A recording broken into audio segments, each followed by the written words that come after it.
today I'm going to show you guys how to, well, back to the basics, spraying the body, and with just one color. Before, what I did with all these fancy design, I actually started off with just, well, one color, but eventually sort of like I got the drift of how these paint work and everything. I slowly move on to different colors and designs. Okay, and I'm gonna spray this body first. Then I will talk about other things as well. And I have to put my dust mask on. Just hold on, okay?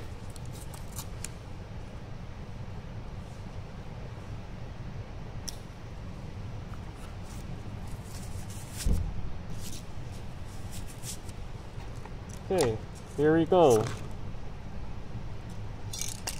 The color I'll be using today will be this color.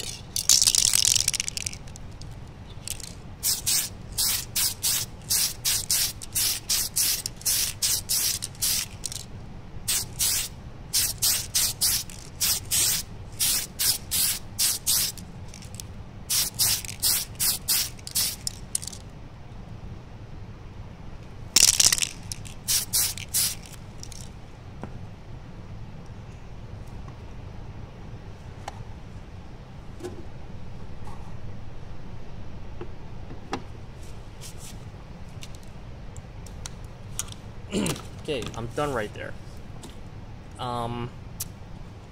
The reason I put this can of paint into the hot water is that way you add pressure onto it.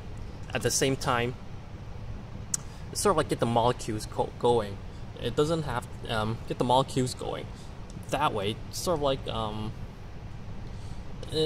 just get the molecules going. It makes the paint watery, and when it comes out, it's actually avoid the orange peel. It doesn't look as the paint doesn't look as chunky.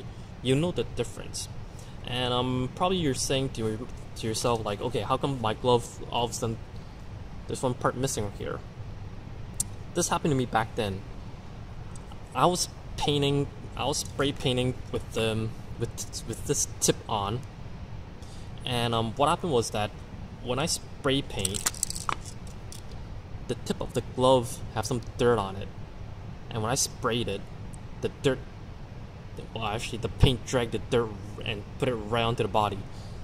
Well, and that's the paint. That's the end of the paint job, because it was a white body back then. It was a white Mark II back then, from what I remember. And that's the end of it. And so that's the reason why when you guys are using gloves, cut the tip off. It's actually better. Trust me on that one. And I'll use this Evolution as an example. Comes to primer. For example, if you guys use, if the kit that comes in, it's red, and if you guys have to, you don't want red, I want white. What should you do? You probably said to yourself, okay, I'll get a Tamiya white primer and spray right onto it.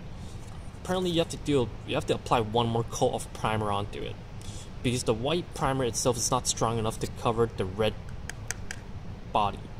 So what you should do is that get another can of the Tamiya gray primer. You can use light gray as well. I think light gray is better. Get the light gray, spray it onto the red body, and apply the white primer onto it. That way the car will actually just pure white, and you can apply as like I don't know, yellow onto it, and you have that effect that you want. Instead of you get that, you can cover anything up. If you spray white onto it, white primer onto it, the body will end up turning like pinkish color, and that's one thing to remember. Okay. And when you're applying tape, there's actually a little bit of technique onto it.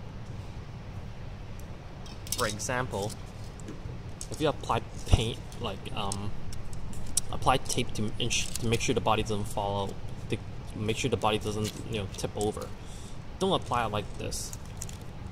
Make sure the tape is actually secure, like grabbing onto the B propeller. Is it? I forgot. I think it's the B propeller, like that. That way the body won't actually going back and forth like this. If you apply the tape like this, it actually moves back and forth like this. It happened to me before. I actually start doing this, and then the body would fall, and then everything would you have to do everything all over again. It's a pain in the butt.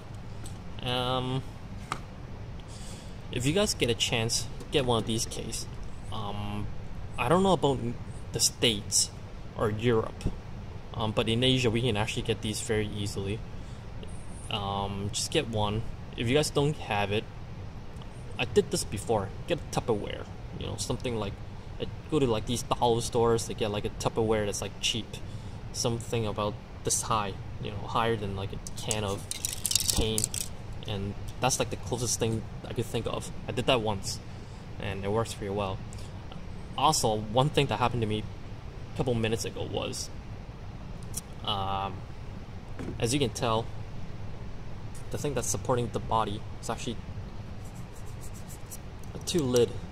That's two of these Tamiya lids. Let me show you an example of why I did that. You probably get it already. I put this on, and when I put the lid right onto it, the lid actually is touching the body. That's one thing to be aware of when you're doing this, okay? Let's see what else. When you're spray painting a body, make sure your can's actually half full when you're applying paint. For example, if you're down to your last drop, this is what's gonna happen. I'll use this evolution as an example. You'll end up with something like this, and that's the last thing you want, especially for your final coat.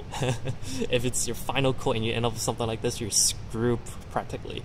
And that's why you should get like when you do when you're about to do your final coat, make sure at least you have like when you rattle it, make sure you have like, I don't know, somewhere around half of can of paint left.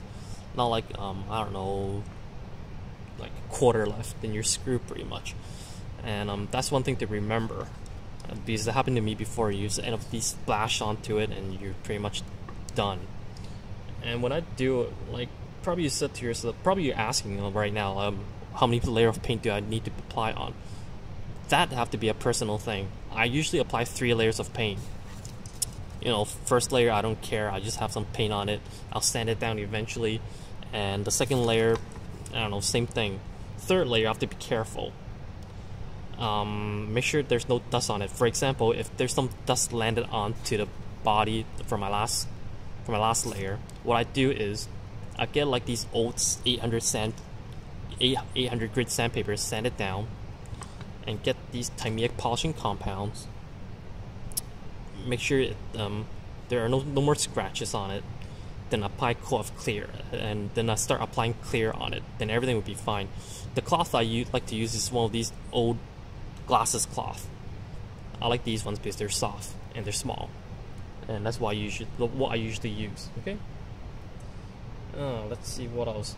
Before I spray paint, one thing I really like to do. This is the last thing I'm going to talk about, because I'm running low on time here, and I think I'm boring you guys as well. And I usually like to use like a sharp object to run it around over here on these frames here. For example, if I overspray the paint, a little bit too thick, these frames will get covered up. I like to use the sharp object to run it around the parts that need to be painted black over here. Just like running around like this. After running around like this, I get like I get like a sandpaper and fold it into like a corner, like this little edge here, and run it down like around here, running around the frame here. That's what I like to do. Okay. Pretty much I got everything covered here. Make sure when you guys are spray painting, wear a dust mask. Don't kill yourself. It's not worth it sometimes. It's not worth it, really. And other than that, this is all I have to say for today. I'll see you guys next week then, okay? Bye.